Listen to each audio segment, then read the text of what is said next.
وحبيبنا وشفينا سيدنا رسول الله صلى الله عليه وسلم وآله وأصحابه وأزواجه وإخوانه من الأنبياء والمرسلين ثم إلى أرواح مشايخنا وآبائنا وأمهاتنا ولمن له حق علينا خصوصا جميع هذه الأحاديث بأن الله يغفر لهم ويرحمهم ويعلي درجاتهم في الجنة وينفعنا بأسرارهم وأموالهم وعلومهم وبركاتهم في الدين والدنيا والآخرة بسر الفاتحة. أعوذ بالله من الشيطان الرجيم. بسم الله الرحمن الرحيم. الحمد لله رب العالمين الرحمن الرحيم مالك يوم الدين إياك نعبد وإياك نستعين اهدنا الصراط المستقيم صراط الذين أنعمت عليهم غير المغضوب عليهم ولا الضالين آمين. بسم الله الرحمن الرحيم. وبالسند المتصل إلى المؤلف الإمام ابن حبان رحمه الله ونفعنا به وبعلومه وبعلوم شيخنا وبعلوم سائر الصالحين في الدارين آمين. إلى أن قال: ذكر مغفرة جل وعلا واستغفار الملائكة للمتسحرين.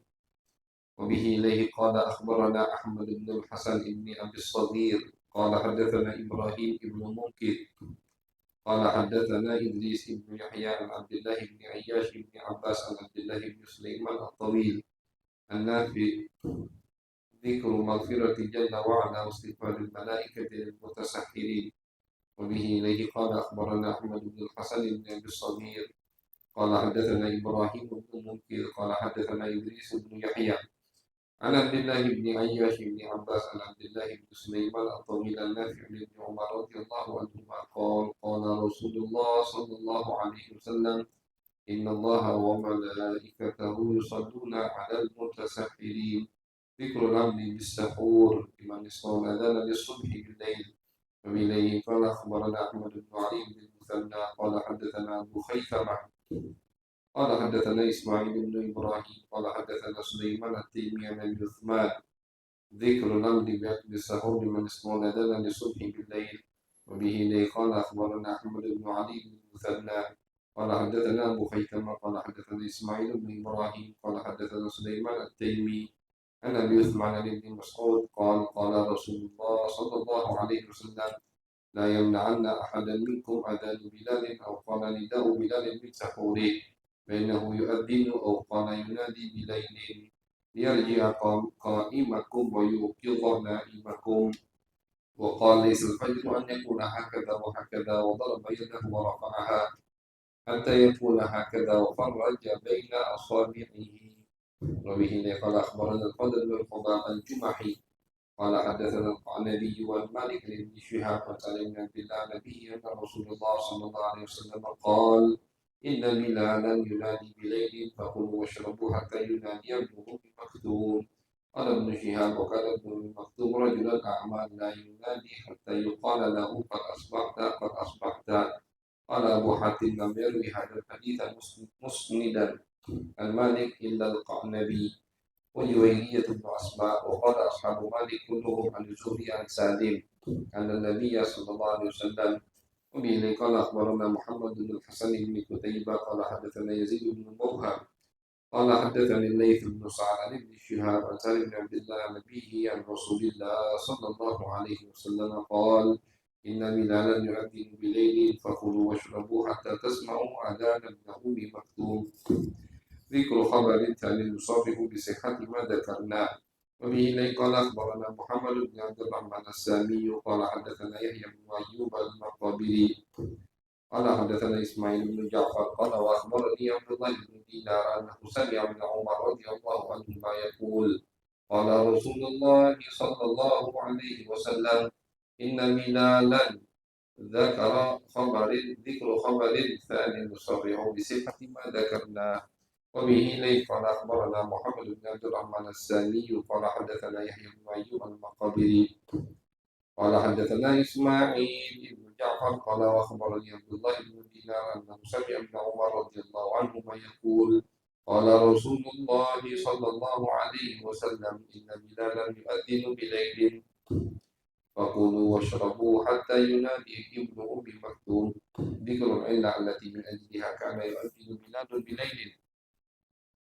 وبه إليه قال أخبرنا عمر بن محمد الحمداني قال حدثنا عمرو بن علي الفلاس قال حدثنا يحيى القطان قال حدثنا سليمان التيمي عن ابي عثمان عن ابن مسعود رضي الله عنه عن النبي صلى الله عليه وسلم قال إن بلالا يؤذن بليل لينبه نائمكم ويرجع قائمكم وليس الفجر أن يكون هكذا وأشار بالسبابتين ولكن الفجر أن يكون هكذا وأشار بكفه.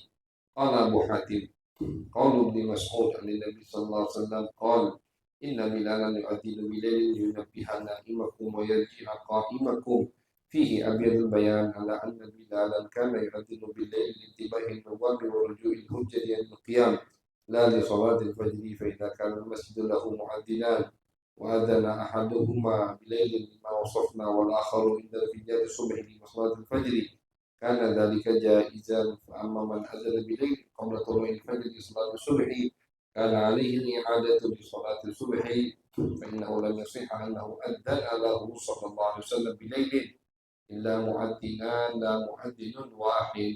ذكر حظر هذا الفعل الذي أبيح عند الشرط الذي ذكرناه إذا كان معه شرط ثاني. وبه إليه قال أخبرنا ابن خزيمة قال حدثنا محمد بن يحيى الذهلي قال حدثنا إبراهيم بن حمزة قال حدثنا العزيز بن محمد عن هشام بن عروة عن أبيه سيدة عائشة رضي الله عنها عن النبي صلى الله عليه وسلم قال إن ابن أم مكتوم يؤذن بليل فكلوا واشربوا حتى يؤذن بلال وكان بلال يؤذن حتى حين يرى الفجر. ذكر لخبر ثاني يصرح بصحة ما ذكرناه.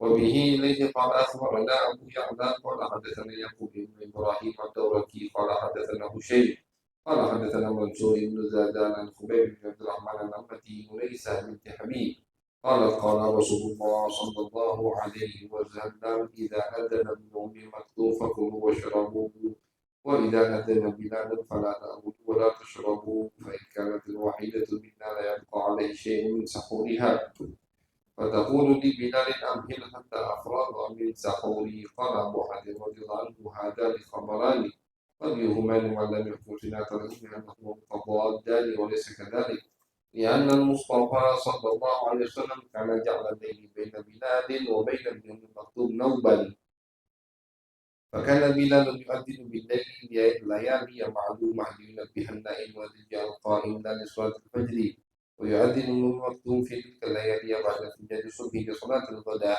فإذا جاء النوبة ابن مكتوم كان يؤذن بالليل ليالي معلومة كما وصفنا قبل، ويؤذن بلال في تلك الليالي بعد انفجار الصبح لصلاة الغداة من غير أن يكون بين الخبرين تضاد أو تهاتر. Nah, sini ini soim dinukil oleh Al-Imam An-Nawawi dalam kitab beliau Al-Adhkar. Dalam kitab beliau Al-Adhkar di bab zikir ketika kita sedang berpuasa. Salah satunya hadis ini soimun, ini soimun. Jadi kalau kata Nabi, kalau kalian dicaci sama orang atau dipancing emosinya sama orang, maka jawab dengan zikir ini soimun, ini soim. Artinya aku lagi puasa, aku lagi puasa. Al-Imam Ibnu Allan dalam syarah Al-Adhkar, beliau mengatakan ulama khilaf. Zikir ini dibaca di dalam hati atau diucapkan dengan lisan. Ini soimun ini. Sebagian ulama mengatakan ucapkan dengan lisan. Ucapkan dengan lisan. Jadi ada yang caci kita, ada yang mancing emosi kita, jawab ini soim, ini soim. Aku lagi puasa, aku lagi. Ini zikir. Zikirnya itu ini soimun, ini soimun. Kayak dikutip sama Imam Nawawi dalam kitab Al-Adhkar. Artinya zikir. Kalimat ini soimun itu zikir. Kapan zikir itu dibaca? Ketika kita lagi puasa, kemudian ada yang mancing emosi kita. Nah, itu. Zikir itu dibaca. Al-Imam Ibn Allan mengatakan, sebagian ulama berpendapat zikir ini diucapkan dengan lisan. Ada suaranya. agar yang di depan kita tadi tahu, ingat bahwasanya kita lagi puasa, jangan mancing emosi wong. Nah, itu. Cuma sebagian ulama mengatakan tidak, dibaca di dalam hati, bukan dibaca dengan di lisan, cukup dalam hati. Kenapa? Karena kalau diucapkan dengan lisan itu sama saja dengan dengan meladeni wong tadi. Ini pendapat kedua ini termasuk yang dipilih oleh Al-Imam Ibn Hibban ini. Maka dzikrul khabar adal ala anna qaula shaim liman jahila alaih inni shaimun innama umira an yaqula liqalbihi duna nutqi bihi. Kata Al-Imam Ibn Hibban, hadis yang akan aku sebutkan itu dalil bahwasannya zikir ketika kita dipancing, emosi kita lagi dipancing sama orang lain, ada zikir inni shaimun itu dibaca dalam hati, bukan diucapkan dengan lisan. Itu menurut Ibn Hibban. Dari mana beliau punya pendapat seperti itu? Dari hadis yang beliau riwayatkan ini, hadis 3483 ini. Kata beliau, Nabi bersabda, la tasabba wa anta shaimun. Jangan kalian itu saling mencaci, saling cekcok, saling berdebat ketika kalian sedang berpuasa. Ini dalilnya di situ. Artinya, kata Imam Ibn Hibban, kalau kita jawab wong yang mancing emosi kita tadi, walaupun dengan zikir, itu sama baik ngejawab. Berarti masuk dalam kategori larangan yang dilarang oleh baginda Nabi Muhammad SAW. Jawab artinya, dia lagi caci kita, lagi maki kita, lagi mancing emosi kita jawab dengan zikir. Itu jawab. Makanya kata beliau, zikir ini dibaca di dalam hati, bukan dengan di lisan. Menurut sebagian ulama. Jadi ada dua pendapat. Pendapat pertama diucapkan dengan lisan. Biar dapat dakwah juga. Selain zikir juga dapat pahala berdakwah. Karena kita mengingatkan orang di depan kita lagi puasa. Kemudian pendapat kedua mengatakan tidak, dibaca di dalam hati. Biar kita tidak masuk dari kelompok yang berdebat di tengah bulan puasa atau ketika sedang berpuasa, karena walaupun dijawab dengan zikir tetap itu namanya ngeladeni wong yang mancing emosi kita tadi. Ada pendapat ketiga, ini tiga pendapat dinukil oleh Imam Ibn Allan dalam kitab beliau Al-Futuhat Ar-Rabbaniyah Syarah Al-Adhkar. Adhkar Imam Nawawi itu disyarahi sama Al-Imam Ibn Allan Asy-Syafi'i Al-Makki dari Mekah beliau. Abad 12, ulama abad 12. Pendapat ketiga mengatakan lihat dulu puasanya, ditafsil. Kalau puasanya tadi puasa wajib, puasa Ramadan, maka zikir tersebut dibaca, diucapkan dengan lisan. Lagi bulan Ramadan, ada yang mancing emosi kita, baca dengan suara yang lantang. Inni shaimun, inni shaimun. Tadi, untuk meredam amarah kita dan dakwah, ingatkan yang ada di depan kita bahwasannya kita sedang berpuasa. Tapi kalau ibadah puasa tadi puasa sunnah, maka zikir tadi cukup dibaca di dalam. Kenapa? Karena puasa sunnah itu kan tidak kata yang tahu. Puasa sunnah tidak ada yang tahu. Ibadah puasa ini memiliki nilai spesial di sisi Allah karena satu-satunya ibadah yang banyak orang tidak tahu ketika kita sedang melakukannya. Kalau kita sholat, orang tahu, oh ini lagi sholat, gerak-geriknya nundukkan dia sholat. Orang lagi baca Al-Quran, orang tahu dia lagi baca Al-Quran. Orang ketika memberi, berbuat baik, memberi makan, mengundang orang untuk makan, orang tahu dia sedang berbuat baik. Tapi kalau puasa sunnah, siapa yang tahu? Puasa sunnah, bahkan Abu Ya As-Sayyid Muhammad Alawi Al-Maliki dalam kitab beliau Al-Mukhtar itu pernah mengutip ada Al-Imam Muhammad bin Wasif dari seorang tabi'in puasa sunnah selama 20 tahun istrinya saja tidak tahu. Bininya tidak tahu. Jangankan wong sepemulutan. Pak Gus bininya tidak tahu. Istrinya tidak 20 tahun dinukil sama Abu Yazid Muhammad dalam kitab beliau Al-Mukhtar min Kalamil Akhyar. Jadi tiap hari istrinya buat video bekal, dia ini punya toko di pasar. Tiap hari istrinya buat beliau bekal, di bawah bekalnya sampai di pasar disedekahkan. Pulang ke rumah dekat-dekat maghrib, setelah azan baru dia makan. Dan dia tahu puasa 20 tahun istrinya datang. Tentu ini puasa sunnah. Nah, puasa sunnah itu memang paling gampang untuk kita sembunyikan. Makanya pahalanya besar. Ikhlasnya bisa sangat dijamin untuk Allah Subhanahu wa taala. Dari situ ulama yang ketiga ini berpendapat kalau kita puasanya puasa sunnah, ada yang mancing emosi kita, zikir ini dibaca di dalam hati. Ini soimun, ini soimun. Biar apa? Biar kita tidak lari dari satu lubang jatuh ke lubang berikutnya. Lari dari lubang emosi atau lubang maksiat. Maksiat marah pas lagi puasa. Lari dari situ tapi jatuh ke sifat sombong atau jatuh sifat ujub. Ketika dia lagi puasa, kemudian dia katakan misalkan ini so'im, akhirnya orang yang di depan dia tahu semua dia lagi puasa. Hilang ikhlasnya. Bisa-bisa takutnya dipuji jadi sombong.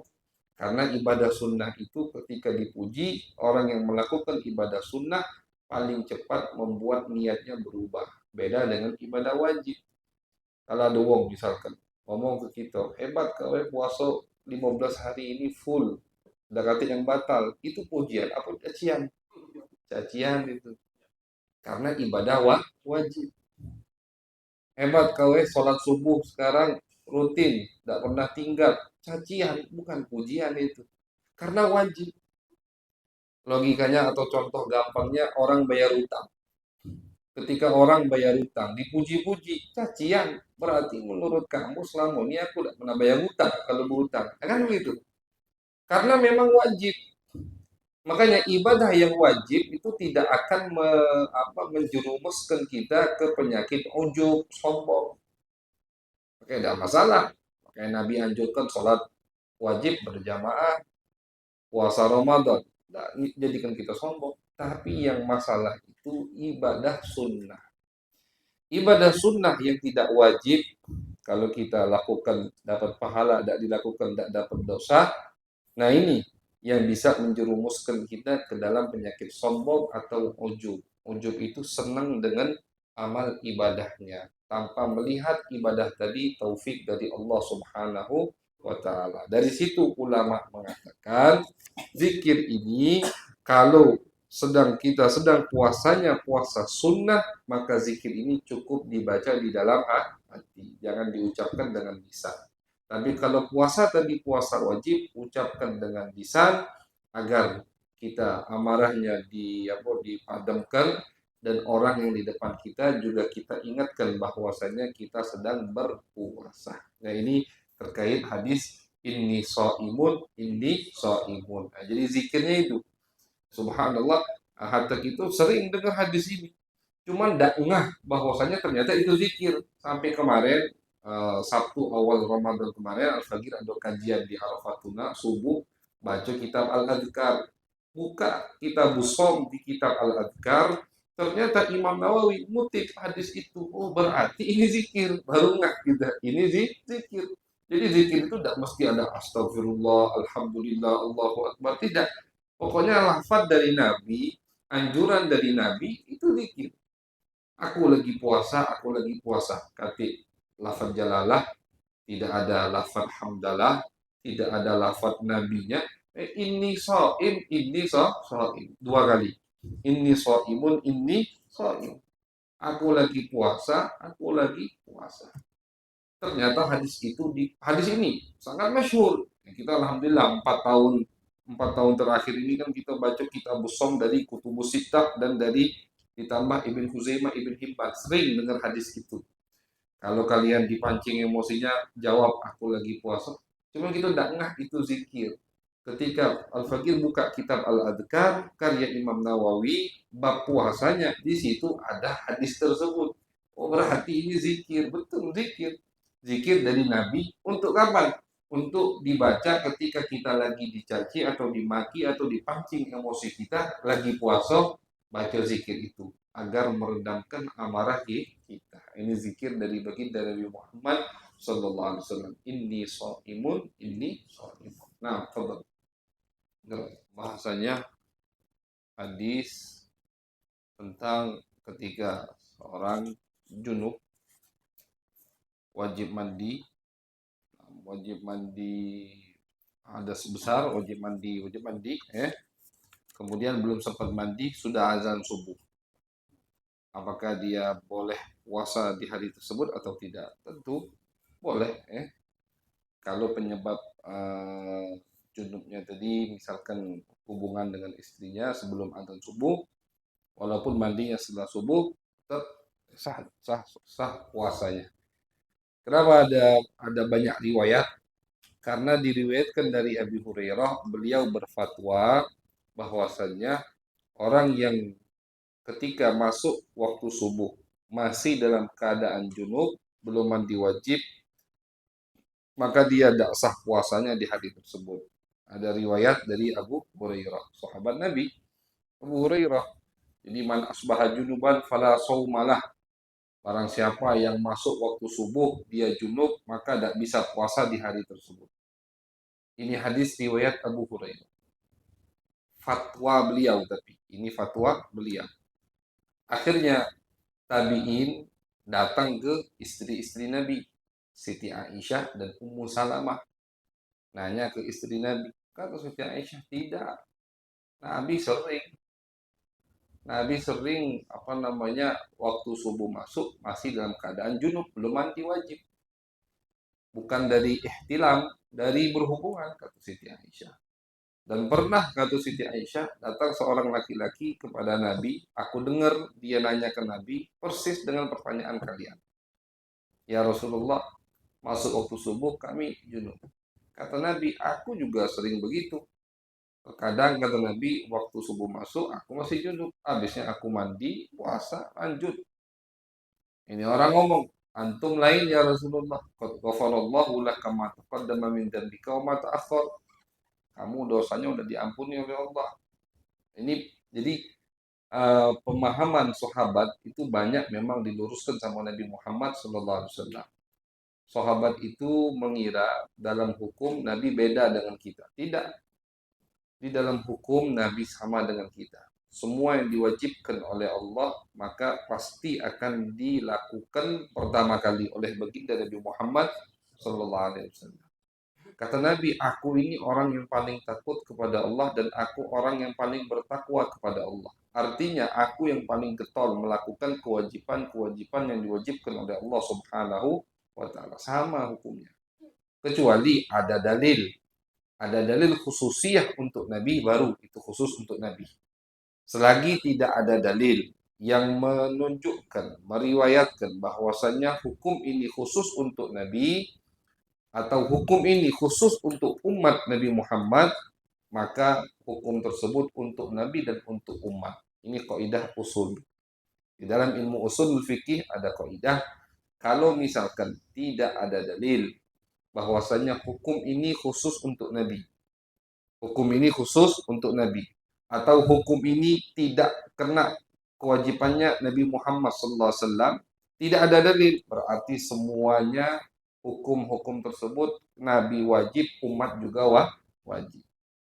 Kalau misalkan memang hukum ini khusus untuk Nabi, atau hukum yang Allah wajibkan untuk kita, Nabi tidak kena kewajiban tersebut, pasti ada dalilnya. Pasti ada dalilnya. Pasti ada dalilnya. Nah, jadi semua kewajiban di dalam Al-Quran, itu wajib untuk baginda Nabi Muhammad Sallallahu Alaihi Wasallam. Jadi kata Nabi, aku juga sama seperti kalian. Makanya kata Nabi, ketika aku junub masuk waktu subuh, aku tetap berpuasa. Dan ini menjadi bukti dalil betapa kuatnya pemikiran Al-Imam Asy-Syafi'i ketika beliau punya pendapat bahwasannya qaul sahabi atau fatwa sahabat tidak bisa dijadikan dalil. Itu di mazhab Imam Asy-Syafi'i. Kaidah usul di mazhab Imam Syafi'i termasuk fondasi mazhab Imam Syafi'i, perbuatan sahabat, pendapat sahabat tidak bisa dijadikan dalil. Artinya begini, misalkan si A mau si B debat, si A ngomong boleh, si B ngomong tidak boleh. Kata si B, aku ada dalilnya. Apa dalilnya? Ini pernah dilakukan Abu Hurairah, dan bisa jadi dalil. Dan bisa jadi dalil. Harus dalilnya dari empat: Al-Quran, hadis, ijma, qiyas. Cuma empat ini. Fi'lus sahabi atau qaulus sahabi atau fatwa as-sahabi, perbuatan sahabat, ucapan sahabat, fatwa sahabat itu tidak bisa dijadikan dalil. Tidak bisa. Jadi si B tidak dimenangkan karena dia ngomong aku ada riwayat Abu Hurairah pernah melakukannya, tidak bisa dijadikan dalil. Kenapa? Karena ya pemahaman sahabat bisa mungkin saja salah. Kayak ini Abu Hurairah, beliau meriwayatkan ketika ditanya sama tabi'in, dari mana Abu Hurairah? Kata Abu Hurairah, aku dengar dari Fadl bin Abbas, misal Nabi. Kita ajulah sama Fadl, kata Abu Hurairah. Makanya riwayat Abu Hurairah jelas kalah dengan riwayat dua istri Nabi. Terlebih lagi dua istri Nabi ini kan orang dalam. Ini kan urusan privasi istilahnya, urusan keluarga, urusan masalah mandi wajib. Itu kan yang lebih tahu pasti istri-istri Nabi Muhammad Sallallahu Alaihi Wasallam. Nah, jadi riwayat Abu Hurairah dikalahkan dengan riwayat istri-istri Nabi Muhammad Sallallahu Alaihi Wasallam. Nah, jadi Imam Syafi'i punya pendapat, punya kaidah di dalam mazhab beliau, pendapat sahabat, perbuatan sahabat. Kalau memang hanya murni perbuatan sahabat tertentu, maka tidak bisa dijadikan dalil. Tidak bisa. Dalil harus dari empat: Quran, Sunnah, Ijma, Qiyas. Kalau misalkan ini dilakukan semua oleh sahabat, seperti kalau begitu Ustaz, sholat tarawih tidak bisa jadi dalil di zaman Sayyidina Umar. Beda. Sholat tarawih itu dalilnya bukan perintah Umar bin Khattab, tapi ijma sahabat semua yang ada di masa tersebut. Itu yang dijadikan dalil, bukan fatwa Sayyidina Umar. Sholat tarawih 20 rakaat berjamaah dianjurkan. Dalilnya karena itu perintah dari Sayyidina Umar. Salah. Salah kalau kita katakan dalilnya dari perintah Sayyidina Umar atau arahan Sayyidina Umar, tidak bisa dijadikan dalil, atau perbuatan Sayyidina Umar tidak bisa dijadikan dalil, atau amalan sahabat tidak bisa dijadikan dalil. Dalilnya apa? Dalilnya ijma sahabat. Sahabat semua yang ada di zaman Sayyidina Umar sepakat untuk mengadakan sholat tarawih 20 rakaat sama witir 323 secara berjamaah di masjid. Nah, ijma ini, kesepakatan semua sahabat ini, itulah yang bisa dijadikan dalil. Fondasi keempat, yaitu fondasi ketiga, al-ijma. Yang keempat baru al-qiyas. Nah, jadi pendapat sahabat dalil. Jadi penguat bisa. Nah, jadi terus apa gunanya pendapat sahabat ini jadi penguat? Satu ada hadisnya, satu lagi si A ada hadis, ada dalil hadis. Si B ada hadis, hadisnya bertentangan. Nah, bagaimana menguatkan salah satu riwayatnya? Dengan pendapat sahabat, dengan fatwa sahabat, dengan ucapan sahabat. Ternyata ketika dicek, misalkan Sayyidina Abu Bakar, Sayyidina Umar, atau Sayyidina Utsman, atau Sayyidina Ali, itu mengamalkan hadis si B. Nah, berarti ini hadis si B bisa dimenangkan dari hadis si A. Begitu. Jadi penguat, murajjih bahasanya, itu bisa. Tapi jadi dalil, jadi senjata, dan bisa. Ini fi'lus sahabi atau qaulus sahabi. Nah, ini jadi hadis panjang tadi itu riwayat Abu Hurairah dan Siti Aisyah dan Ummu Salamah. Nah, fadhal. Itu dalil untuk mazhab Imam Malik bahwasannya jadi di mazhab Imam Malik itu orang yang puasa sunnah kemudian dia batalkan tanpa ada uzur, puasa sunnah dia batalkan tanpa ada uzur, maka wajib diqadha itu puasa. Puasa sunnah ini bukan puasa wajib kan? Puasa wajib kalau jelas meninggalkan puasa wajib, uzur dan uzur wajib qadha. Puasa sunnah udah puasa, mulai niat puasa sunnah, udah masuk waktu imsak subuh jam 8 ada jadi ada kondangan enggak tahu misalkan. Nah dibatalinya. Boleh, enggak haram, enggak berdosa. Boleh dia batalkan tapi wajib dibayar. Jadi kodok. Wajib jadi utang. Padahal puasanya puasa sunnah. Ini di mazhab Imam Malik. Dalilnya ini tadi hadis 3517 dari Siti Aisyah. Kata Siti Aisyah, aku dan Hafsah puasa sunnah. Tiba-tiba kami dapat hadiah makanan. Akhirnya kami makan. Kata Nabi, suma makanahu yauman akhar. Puasalah ganti puasa tadi di hari lain, kata Nabi. Nah, ini dalil yang diambil oleh Imam Malik bahwasanya yang membatalkan puasa sunnah maka wajib dibayar, jadi qada. Kalau di mazhab Imam Syafi'i tidak wajib. Sengaja kita batalkan tanpa ada uzur, tidak haram, tidak berdosa, tidak wajib diqada. Dalilnya juga ada dalil. Imam Syafi'i ngambil riwayat lewat pernah kita baca di Ibn Khuzaimah dari sahabat Nabi yang bernama Hamzah bin Amr al-Aslami. Kata Hamzah ini banyak puasa sunnah.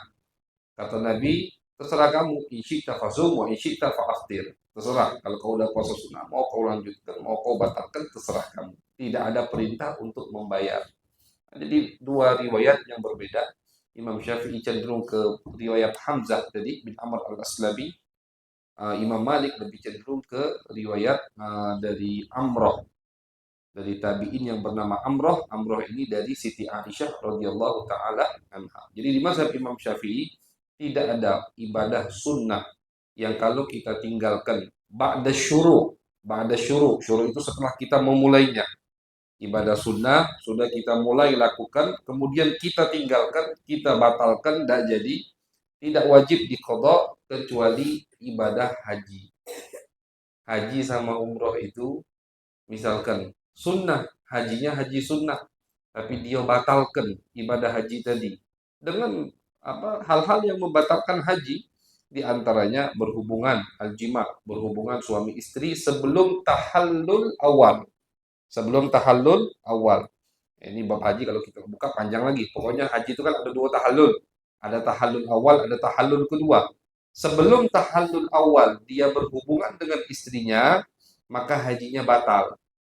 Kalau setelah tahallul awal hajinya tidak batal, cuma dia wajib bayar dam. Tapi hajinya tidak batal. Nah ini orang yang haji, walaupun hajinya haji sunnah, bukan haji wajib. Haji itu kan wajib seumur hidup satu kali. Dinamakan haji Islam. Sisanya bukan, istilahnya bukan haji wajib, haji sunnah. Tapi kalau dia ngebatalkan ibadah tadi, ibadah haji tadi, maka jadi qadha tahun depan atau kapan ada kesempatan dia kena kewajiban untuk haji lagi. Padahal hajinya haji sunnah, umrohnya umroh sunnah. Dari mana dalilnya Imam Syafi'i? Dari Nabi. Ketika Nabi Hudaybiyah, Nabi udah niat tahallul dari Madinah, niat ihram dari Bihir Ali sampai ke Hudaybiyah dengan sahabat lebih dari 1000 dan bisa masuk Mekah. Akhirnya Nabi botak dan motong kambing. Tahallul. Tahun depannya dinamakan Umratul Qadha, dibayar sama Nabi. Umratul Qadha. Di mazhab Imam Malik kebalikan. Kalau di ibadah umroh dah wajib. Orang yang umroh kemudian udah niat ini, udah niat umroh, sudah niat umroh, udah tahallul, udah ihram, tiba-tiba tidak bisa masuk kota Mekah, maka dia wajib tahallul, botak, nyembelih kambing, sudah, tidak kati utang. Kalau di mazhab Imam Syafi'i jadi utang. Udah niat ihram umroh, mau masuk Mekah, tidak bisa misalkan. Kayak sekarang misalkan. Orang nak umroh tidak bisa sekarang, tutup. Gara-gara perang ini tutup. Misalkan ada wong udah niat di bandara Jakarta. Misalkan, boleh tidak? Boleh.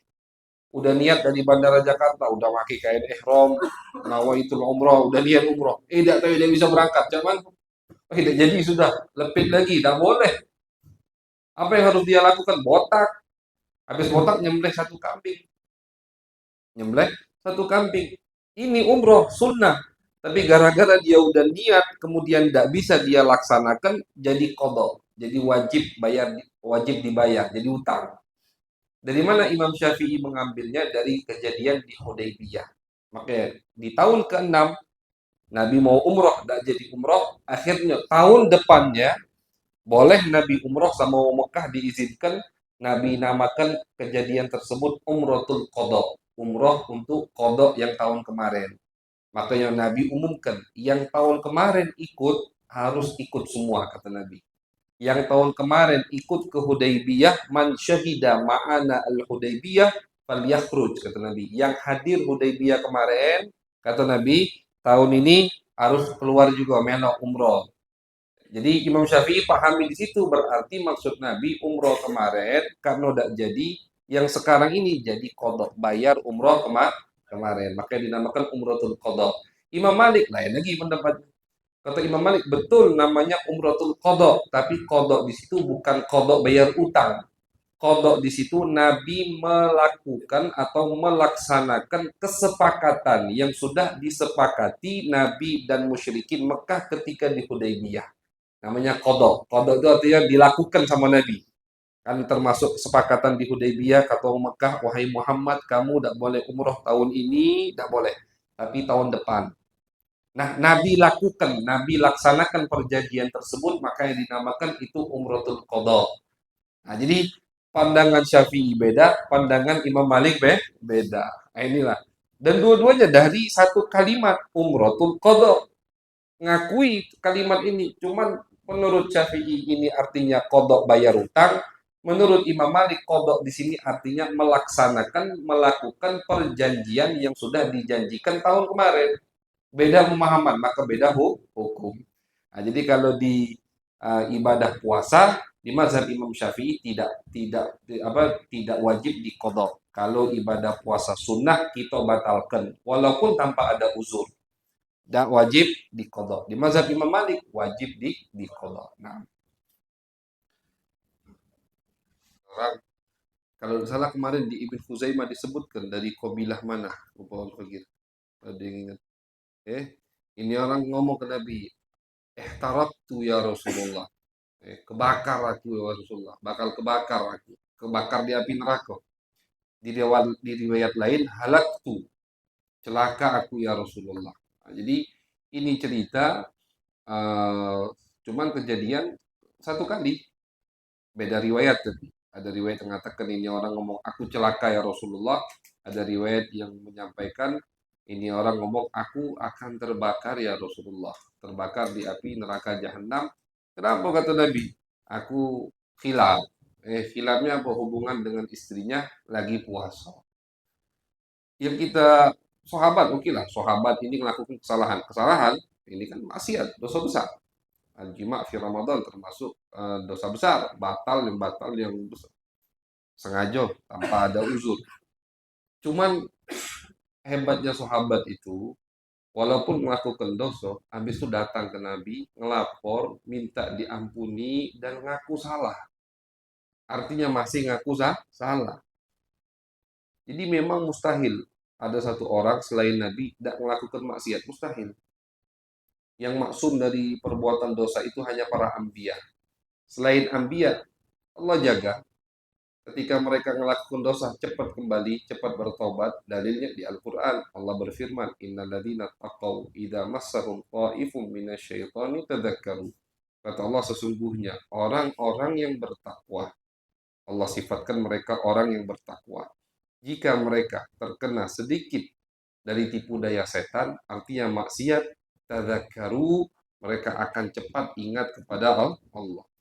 Mereka orang yang bertakwa, tapi masih kadang terkena sedikit dari tipu daya setan. Bedanya cepat ingat, tadzakkaru. Nah, coba kejadian ini. Apa ada di zaman sekarang? Wong yang batal puasa, wah macam nak terbakar. Nah, makan santai di pinggir jalan, minum esnya di pinggir jalan, dengan ngerokoknya di pinggir jalan, katik malu. Katik malunya itu yang habis, yang hilang di umat akhir zaman ini. Rasa bersalah itu yang tidak katik lagi di zaman kita sekarang ini. Sahabat dulu, ada sahabat yang batalnya bukan makan minum, malahan jima istilahnya. Parah, kafaronya besar. Tebut, tidak cukup cuman kodok, harus merdekakan budak. Tidak bisa merdekakan budak, puasa 2 bulan berturut-turut. Tidak bisa baru ngasih makan 60 orang miskin. Ini di mazhab Syafi'i. Kalau di mazhab Imam Malik, setiap yang batal tanpa ada uzur, kafaronya ini. Kalau di mazhab Imam Syafi'i kan cuman jima. Karena Imam Syafi'i hanya mengambil sebabnya. Ini hukum, apa sebab terjadinya hadis ini, hukum ini, sebab terjadinya ada laki-laki ngelapor ke Nabi, batal karena berjima. Hubungan intim dengan istrinya.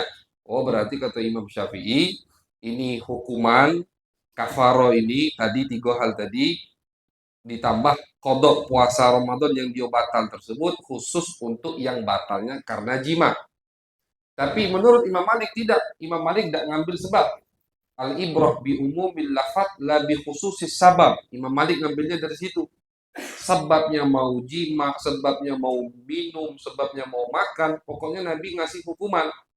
Nah, jadi di mazhab Imam Malik, orang yang puasanya, yang batal puasa di bulan suci Ramadan tanpa ada uzur, apapun sebab batalnya, ngopi cuma segelas misalkan, itu sebab karena hukuman ini, kafaroh tadi. Ini di mazhab Imam Malik. Makanya di bab puasa, mazhab Imam Malik lebih keras, lebih ketat. Kalau di bab haji, Imam Syafi'i yang lebih ketat gitu ketika dibandingkan sama ulama. Jadi sahabat ini walaupun melakukan kesalahan, tapi kita lihat dia datang ke Nabi sampai pakai kalimat tuh, aku bakal tebakkan ya Rasulullah. Ketakutan habis melakukan perbuatan dosa. Nah, coba bandingkan dengan umat akhir zaman kita sekarang ini. Pinggir jalan masih jam 7 sudah makan roti pinggir jalan. Baru jam 7 pagi, akik dikit, untuk siang dikit ya. Ini dah pagi-pagi memang nawa itu udah puasunian berarti kan. Beda kalau udah siang, memang kan dia pekerja keras dan sanggup. Walaupun tetap masih ada adabnya. Makan jangan di pinggir jalan. Itu kan intihak, hurumatillah. Itu apa istilahnya? Tak menghargai apa namanya kesucian syiar agama Islam. Itu yang hilang dari umat sekarang ini. Tidak menghargai syiar Islam. Ibadah puasa di bulan suci Ramadan, imsak dari subuh sampai maghrib, itu termasuk syiar agama Islam di bulan suci Ramadan. Nah sekarang mau muslimnya dewe, biasa tidak puasa di tengah siang bolong, pinggir jalan. Biasa. Nah pengen kuat, tidak bisa kita kuat. Tidak bisa kita jaya sampai kita menghargai syiar-syiar yang kita miliki. Lihat sahabat. Makanya bandingkan dengan sahabat baginda Nabi Muhammad Sallallahu Alaihi Wasallam. Kasus lain, sahabat berbuat zina ada, masyhur hadis di Bukhari Muslim. Al-Ghamidiyah datang ke Nabi, tapi habis itu ngelapor. Sama kasusnya, datang ke Nabi, ya Rasulullah, aku iktaraftu dzamban min dzunubillah. Aku melakukan perbuatan dosa besar. Nabi paham langsung zina. Kata Nabi, mungkin kau cuma pelukan. Atau ya Rasulullah, mungkin kamu cuma kublah, cuma ciuman. Nabi masih ngeles biar dia cepat-cepat berlari. Taubat deh, cukup kau sama Allah. Tidak perlu ngelapor ke aku. Kalau sudah ngelapor ke Nabi, harus diberi hukuman had. Dia sudah menikah. Hadnya apa hukumannya? Dirojam, dilempari batu sampai meninggal. Kata ini perempuan, ya Rasulullah, tidak. Kata Nabi, mungkin kau cuma tidur satu sleep. Nabi les-les terus masih. Masih tobat yang jujur. Betul-betul hubungannya Rasulullah. Kata Nabi, kalau begitu tunggu dulu. Mungkin kau hamil dari perbuatan tadi. Pergi sana. Kakek kalau keputusannya hamil positif atau negatif, datang lagi. Positif hamil, datang dia ke Nabi. Ya Rasulullah, aku positif hamil. Kata Nabi, tunggu sampai lahiran. 9 bulan kan. Kalau dia nak kabur atau acak tak tahu, tak datang bisa. Setelah lahir, datang lagi ke Nabi. Ya Rasulullah, ini bayinya dibawa sudah lahir. Kata Nabi, kalau kau aku rojem sekarang, siapa yang nyusui bayi ini? Tunggu sampai 2 tahun. Sampai bayimu fitom. Fitom itu selesai nyusui dari ASI. Tunggu lagi mau lebih 2 tahun. Setelah 2 tahun datang lagi ke Nabi. Nah, ya Rasulullah, ini budaklah 2 tahun tidak nyusul lagi. Kata Nabi, kalau begitu sudah kita didikin had min hududillah, hukuman dari hukuman Allah, dirojam sampai meninggal. Setelah meninggal, kata Nabi, demi Allah, taubatnya ini perempuan kalau dibagikan ke seluruh penduduk Madinah akan mencukupinya. Saking besarnya taubat perempuan tadi. Jadi sahabat maksiat. Tapi innal ladzina taqaw idza massahum ta'ifun minasyaitan tadzakkaru. Mereka cepat ingat kepada Allah, jatuh mereka terjerumus, sudah lah takdir itu. Tapi tidak mereka diam di situ. Mereka cepat cari apa hal-hal yang bisa menyelamatkan mereka.